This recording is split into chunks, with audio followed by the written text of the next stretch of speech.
اتل ما أوحي إليك من الكتاب وأقم الصلاة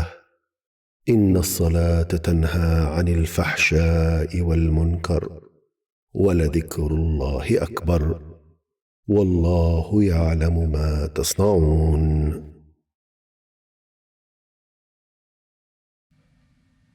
بسم اللہ الرحمن الرحیم نحمدہ ونصلی علی رسولہ الکریم۔ حضرت خلیفۃ المسیح رابع رحمہ اللہ نے ایک موقع پر فرمایا تھا کہ بچوں کو خصوصیت سے اور بڑوں کو بھی وہ آیتیں یاد کرنی چاہیے جن کی نمازوں میں تلاوت کرتا ہوں، اور اکثر میں فجر، مغرب اور عشاء کی نمازوں میں بدل بدل کر تلاوت کرتا ہوں۔ اسی طرح آپ نے فرمایا تھا کہ یہ آیتیں جو میں نے چنی ہیں کسی مقصد کے لیے چنی ہیں، اگر ان کا ترجمہ آتا ہو تو اس کا دل پر اثر پڑے گا، اگر مطلب نہ آتا ہو تو اس کا کوئی فائدہ نہیں۔ اسی طرح آپ نے فرمایا کہ جو سورت تلاوت کریں اس کا ترجمہ ضرور آنا چاہیے، ترجمے کو غور سے پڑھیں اور یاد کریں، اور اتنا یاد کریں کہ ادھر تلاوت ہو رہی ہو اور ادھر آپ کے دل میں اس کا مضمون اتر رہا ہو، حتیٰ کہ آپ کا دل قرآن کی عظمت سے بھر جائے۔ خلفائے مسیح موعود علیہ الصلاۃ والسلام نمازوں میں جن آیات قرآنی کی تلاوت فرماتے ہیں وہ کسی خاص حکمت کی بنا پر ہوتی ہیں۔ چنانچہ حضرت خلیفۃ المسیح الخامس سیدہ اللہ تعالیٰ بنصر العزیز جہری تلاوت والی نمازوں میں جن آیات کریمہ کی تلاوت فرماتے ہیں ان سے متعلق نور ہدایت کے عنوان سے MTA پر ایک پروگرام پیش کیا جا رہا ہے، جس میں ان آیات کریمہ کی مختصر تشریح اور تفسیر پیش کی جاتی ہے، تاکہ جیسا کہ حضرت خلیفۃ المسیح رابع رحمہ اللہ نے فرمایا تھا، جب ان کی تلاوت سنیں تو اس کا مضمون دل میں اتر رہا ہو، حتیٰ کہ دل قرآن کی عظمت سے بھر جائے۔ اللہ کرے کہ ایسا ہی ہو۔ آج کے اس پروگرام میں جس حوالے سے بات ہوگی وہ سورہ الکہف کی آیات 103 تا 111 ہیں۔ حضرت امیر المومنین خلیفۃ المسیح الخامس سیدہ اللہ تعالیٰ بنصر العزیز ہر اتوار کے روز اور ہر بدھ کے روز فجر کی نماز میں پہلی رکعت میں سورۃ الکہف کی آیات 103 تا 107 کی تلاوت فرماتے ہیں۔ آئیے سب سے پہلے ہم حضور ایدہ اللہ تعالیٰ بنصر العزیز کی مبارک آواز میں ان آیات کریمہ کی پر اثر تلاوت کو سنتے ہیں۔ أَفَحَسِبَ الَّذِينَ كَفَرُوا يَتَّخِذُوا عِبَادِي مِن دُونِي أَوْلِيَاءَ إِنَّا أَعْتَدْنَا جَهَنَّمَ لِلْكَافِرِينَ نُزُلًا قُلْ هَلْ نُنَبِّئُكُم بِالْأَخْسَرِينَ أَعْمَالًا الَّذِينَ ضَلَّ سَعْيُهُمْ فِي الْحَيَاةِ الدُّنْيَا وَهُمْ يَحْسَبُونَ أَنَّهُمْ يُحْسِنُونَ صُنْعًا أُولَئِكَ الَّذِينَ كَفَرُوا بِآيَاتِ رَبِّهِمْ وَلِقَائِهِ فَهَبِطَتْ أَعْمَالُهُمْ فَلَا نُقِيمُ لَهُمْ يَوْمَ الْقِيَامَةِ وَزْنًا ذَلِكَ جَزَاؤُهُمْ جَهَنَّمُ بِمَا كَفَرُوا وَاتَّخَذُوا آيَاتِي وَرُسُلِي هُزُوًا۔ اللہ اکبر۔ ابھی ہم نے حضرت امیر المومنین ایدہ اللہ تعالیٰ بنصر العزیز کی مبارک آواز میں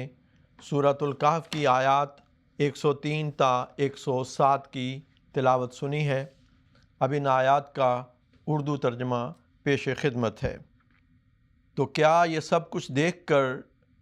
پھر بھی وہ لوگ جنہوں نے کفر کا طریق اختیار کیا ہے یہ سمجھتے ہیں کہ وہ مجھے چھوڑ کر میرے بندوں کو مددگار بنا سکیں گے؟ ہم نے کافروں کے انعام یعنی بدلے کے طور پر جہنم کو تیار کر رکھا ہے۔ تو انہیں کہہ کہ کیا ہم تمہیں ان لوگوں سے آگاہ کریں جو اعمال کے لحاظ سے سب سے زیادہ گھاٹا پانے والے ہیں؟ یہ وہ لوگ ہیں جن کی تمام تر کوشش اس ورلی زندگی میں ہی غائب ہو گئی ہے، اور اس کے ساتھ وہ یہ بھی سمجھتے ہیں کہ وہ اچھا کام کر رہے ہیں۔ یہ وہ لوگ ہیں جنہوں نے اپنے رب کے نشانوں کا اور اس سے ملنے کا انکار کر دیا ہے، اور اس لیے ان کے تمام اعمال گر کر اسی دنیا میں رہ گئے ہیں۔ چنانچہ قیامت کے دن ہم انہیں کچھ بھی وقت نہیں دیں گے۔ یہ ان کا بدلہ یعنی جہنم اس وجہ سے ہوگا کہ انہوں نے کفر کا طریق اختیار کیا اور میرے نشانوں اور میرے رسولوں کو اپنی ہنسی کا نشانہ بنا لیا۔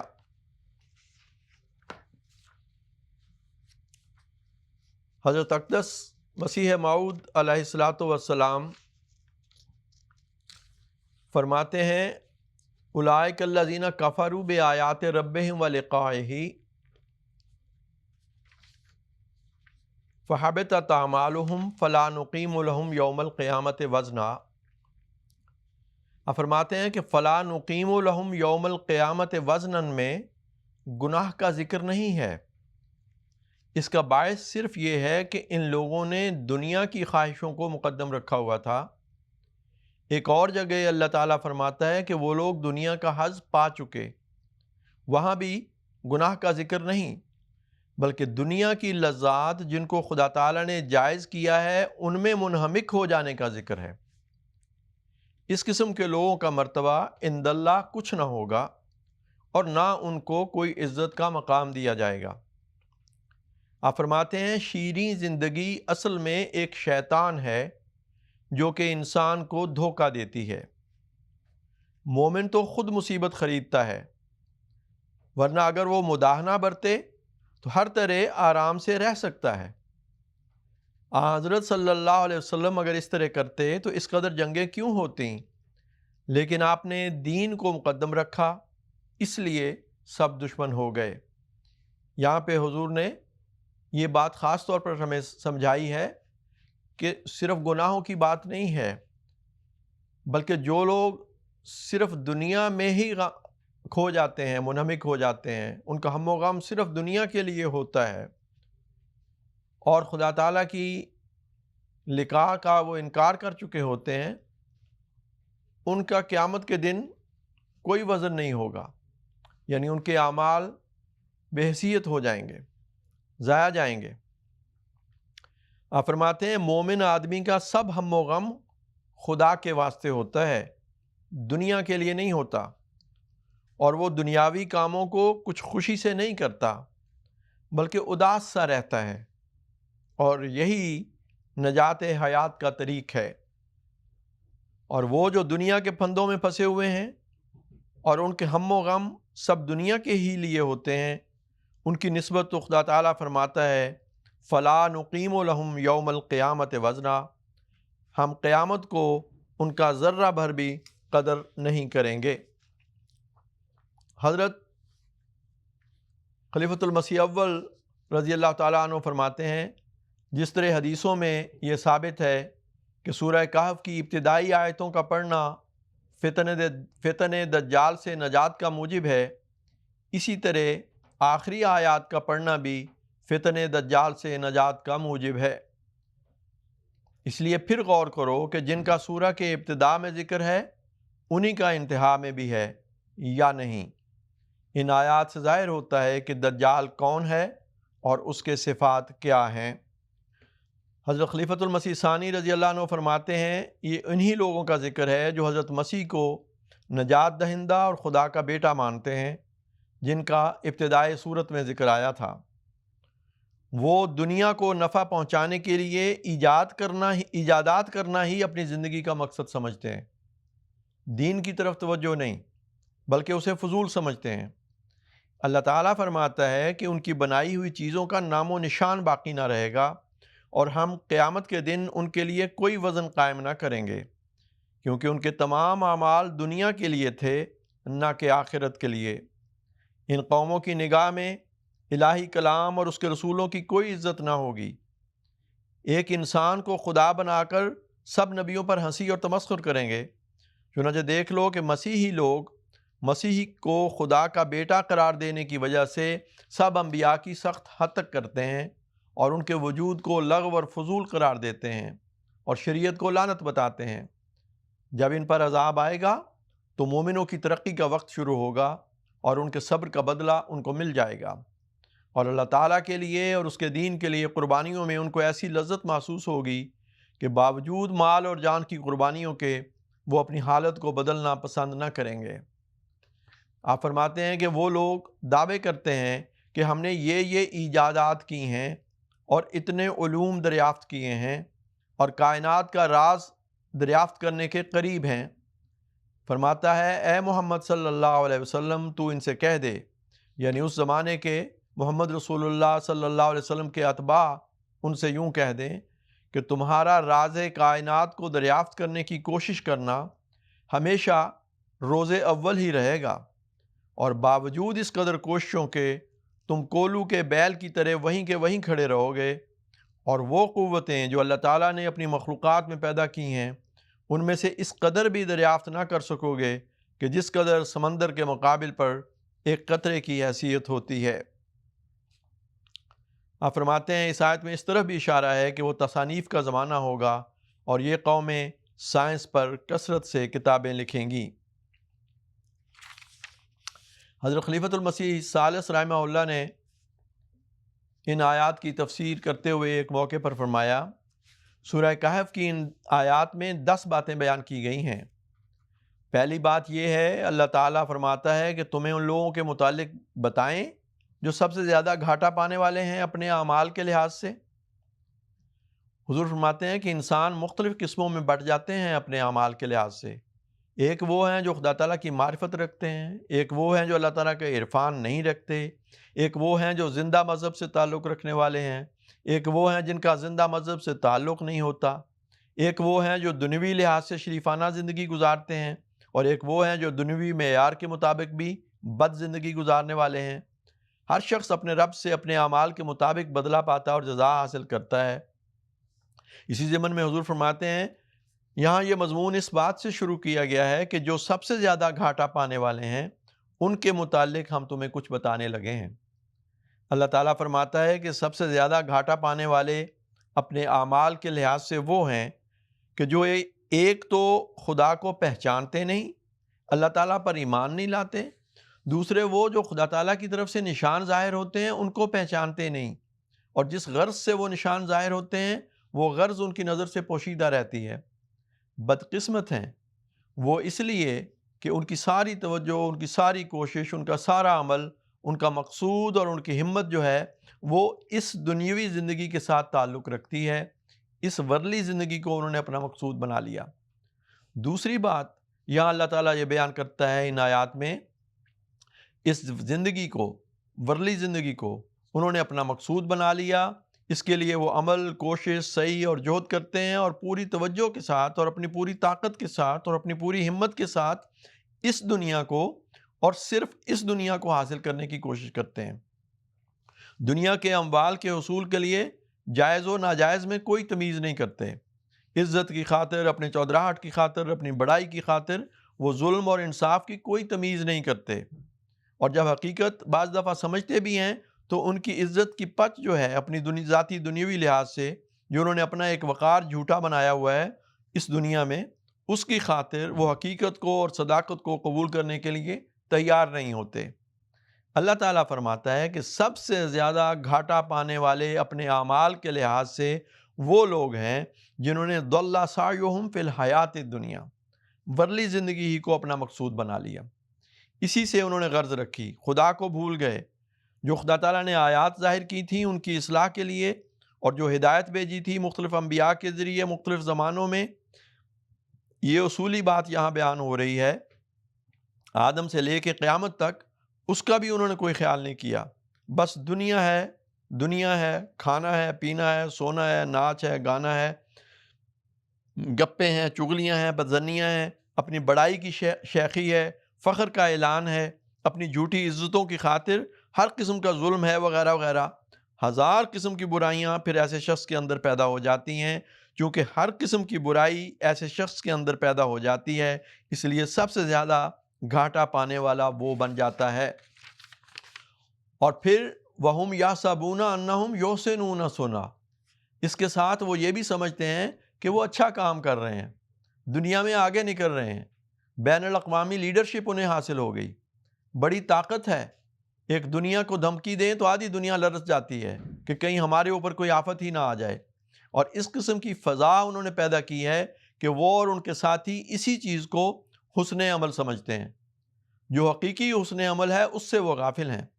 اللہ تعالیٰ فرماتا ہے یحسبون انہم یحسنون صنعا، یہ تیسری بات تھی۔ تو یہ جو باتیں ہیں حضور رحمہ اللہ بیان فرما رہے ہیں، اس کا مطلب یہ ہے کہ ہمیں ان کی روشنی میں جائزہ لینا ہے کہ کہیں ہم اپنی زندگیوں میں ان دجالی علامتوں کے زیر اثر تو نہیں آ رہے۔ جو علامتیں دجال کی بیان کی گئی تھیں، کہیں وہی باتیں تو ہم کر نہیں رہے، کہیں دنیا ہی تو ہمارا مقصود نہیں ہو گیا، کہیں دین کو ہم بھلا تو نہیں بیٹھے، وغیرہ وغیرہ۔ پھر فرماتے ہیں اور چوتھی بات اولئک الذین کفروا بآیات ربہم، یہ اس لیے ہے کہ اللہ تعالیٰ کی آیات جو ہیں اس کا یہ انکار کرتے ہیں۔ قرآن کریم کی اصطلاح میں آیات دو قسم کی ہیں، ایک وہ جو دنیاوی لحاظ سے خدا تعالیٰ کی صفات کے جلوے ظاہر ہوتے اور دنیا میں ان جلووں کے نتیجے میں کچھ پیدا ہوتا ہے خلق یا امر کے نتیجے میں، یعنی یا تو جو چیز پیدا ہوئی ہے اس کی خاصیتوں میں اضافہ کیا جاتا ہے، خدا تعالیٰ کے جلوے ان میں اضافہ کر کے ایک نئی چیز پیدا کرتے ہیں۔ بڑی کثرت کے ساتھ قرآن کریم نے آیات کے تحت اس قسم کے جلوے جو صفات باری کے ہیں ان کا ذکر کیا ہے، اور دوسری وہ آیات ہیں جو انبیاء کے ذریعے سے اور انبیاء کے فیضان کے نتیجے میں ان کے متبعین کے ذریعے سے انسان کی ہدایت کے لیے، اس کی بہبود کے لیے، اس کی خوشحالی کے لیے، اللہ تعالیٰ کی رضا کے حصول کے لیے وہ آیات ظاہر کی جاتی ہیں۔ تو حضور فرماتے ہیں کہ دونوں پہلوؤں سے جو یہ وہ لوگ جو دجال کے مظہر ہیں، یہ اللہ تعالیٰ کی آیات کا انکار کرتے ہیں۔ دنیا میں جو اللہ کے دنیاوی لحاظ سے باوجود سائنسز کی ترقی کے، غور و فکر کے، نئی نئی ایجادوں کے، اللہ کے نشان ان کو نظر نہیں آتے، اللہ کی ہستی کی طرف وہ نہیں توجہ کرتے، اور جو دینی لحاظ سے، روحانی لحاظ سے اللہ تعالیٰ نے اپنے مامور کے ذریعے سے یا ان کے متبعین کے ذریعے سے ہدایت کے سامان کیے ہیں ان کا بھی وہ انکار کرتے ہیں۔ تو حضور فرماتے ہیں کہ اللہ تعالیٰ فرماتا ہے کہ یہ الاخسرین اعمالا، اس لیے ہیں کہ یہ انکار کرتے ہیں خدا تعالیٰ کی ان آیات کا جو خدا تعالیٰ نے اس کائنات میں ظاہر کی، اس غرض سے کہ اس کے بندے ان آیات سے ہر قسم کا فائدہ حاصل کریں اور جس غرض کے لیے انہیں پیدا کیا گیا ہے وہ وہاں تک پہنچیں۔ آیت کے جو بنیادی معنی ہیں وہ یہ ہیں کہ ایک ایسی ظاہری علامت جو کسی مخفی حقیقت کی طرف انسان کو لے جاتی ہے، تو یہ ساری آیات ایک بنیادی حقیقت کی طرف لے جانے والی ہیں، وہ اللہ تعالیٰ اور اس کی وحدانیت ہے۔ تو کفروا بآیات ربہم، خدا تعالیٰ نے جس غرض سے ان آیات کو نازل کیا تھا، خواہ مادی دنیا میں جلوے ظاہر ہوئے اس کی صفات کے، خواہ روحانی دنیا میں جلوے ظاہر ہوئے اس کی صفات کے، انہوں نے ان آیات کا انکار کیا اور پہچانا نہیں، اور جلوے اس لیے ظاہر ہوئے تھے کہ لقائے باری انسان کو حاصل ہو، اور چونکہ انہوں نے آیات ہی کو نہیں پہچانا ان کا انکار کیا۔ اس طرح فرماتے ہیں کہ اللہ تعالیٰ یہ فرماتا ہے کہ تمہیں اس لیے پیدا کیا گیا ہے کہ تمہارا اس ورلی زندگی میں بھی اپنے زندہ خدا سے ایک زندہ تعلق پیدا ہو۔ تو پانچویں بات ہم یہ بتائی کہ انہوں نے انکار کیا خدا تعالیٰ کی لقاء سے، یعنی وصل الہی اس دنیا میں ممکن ہی نہیں، نہ آیات کو مانا اور پہچانا، نہ اس غرض سے واقف ہوئے اور اس کے لیے کوشش کی جس غرض کے لیے ان پر دو قسم کی آیات کو نازل کیا گیا تھا۔ اس کا نتیجہ ظاہر ہے فَحَبِطَتْ أَعْمَالُهُمْ۔ چھٹی بات یہ ہے، اس کا نتیجہ یہ ہوا کہ ان کے اعمال، ان کی کوششیں، ان کا مقصود جو تھا، ان کا تعلق آسمانی رفتوں کے ساتھ نہیں تھا، ان کا تعلق اس بات سے نہیں تھا کہ وہ اپنی زندگی اس رنگ میں گزاریں کہ خدا تعالیٰ کی محبت اور پیار کو حاصل کرنے والے ہوں۔ زمین کی طرف وہ جھک گئے اور دنیا سے انہوں نے تسلی پا لی، اور ایک عارضی خوشی جو تھی اس دنیا کی اسی کو سب کچھ سمجھ لیا اور ابدی خوشیوں کو اس عارضی خوشی پر قربان کر دیا۔ حبطت اعمالہم، ان کے اعمال گر کر اسی دنیا کے ہو کر رہ گئے۔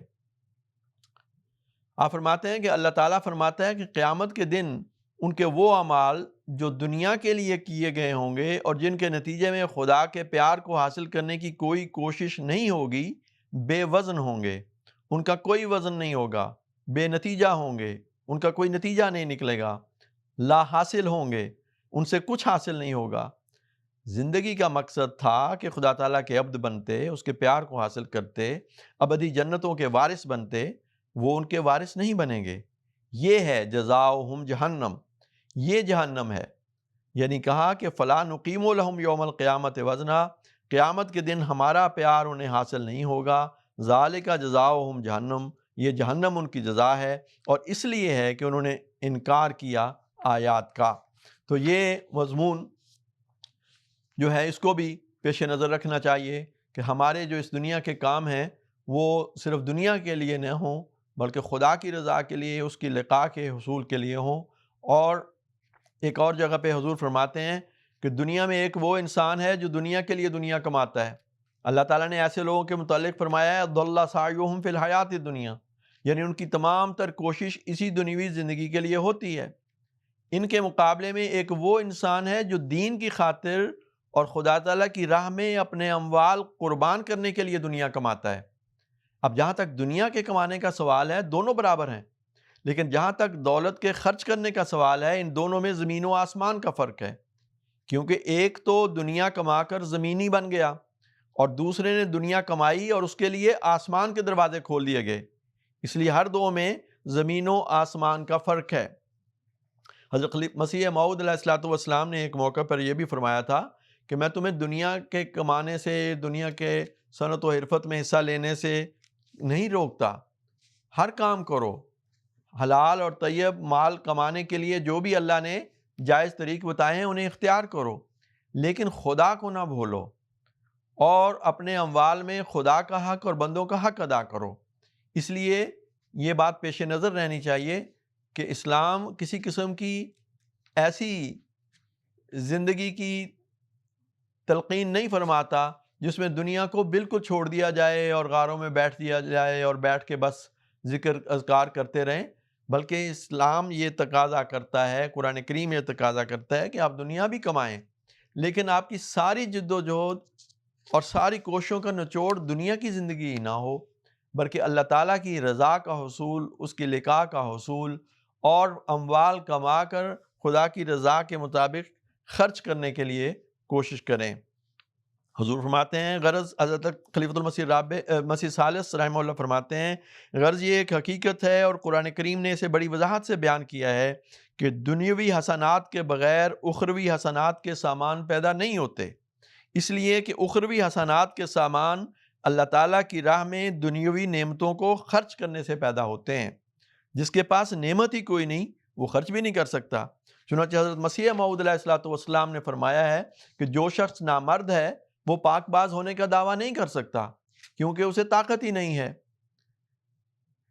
حضرت مسیح موعود علیہ الصلوۃ والسلام نے مما رزقناہم ینفقون اور بعض دوسری آیتوں کی تفسیر کرتے ہوئے فرمایا ہے کہ اللہ تعالیٰ نے انسان کو بہت سی طاقتیں اور صلاحیتیں عطا فرمائی ہیں، اور ہر طاقت اور صلاحیت سے یہ مطالبہ فرمایا ہے کہ وہ میری راہ میں قربان ہو جائے۔ تو یہ وہ مضمون ہے جس کو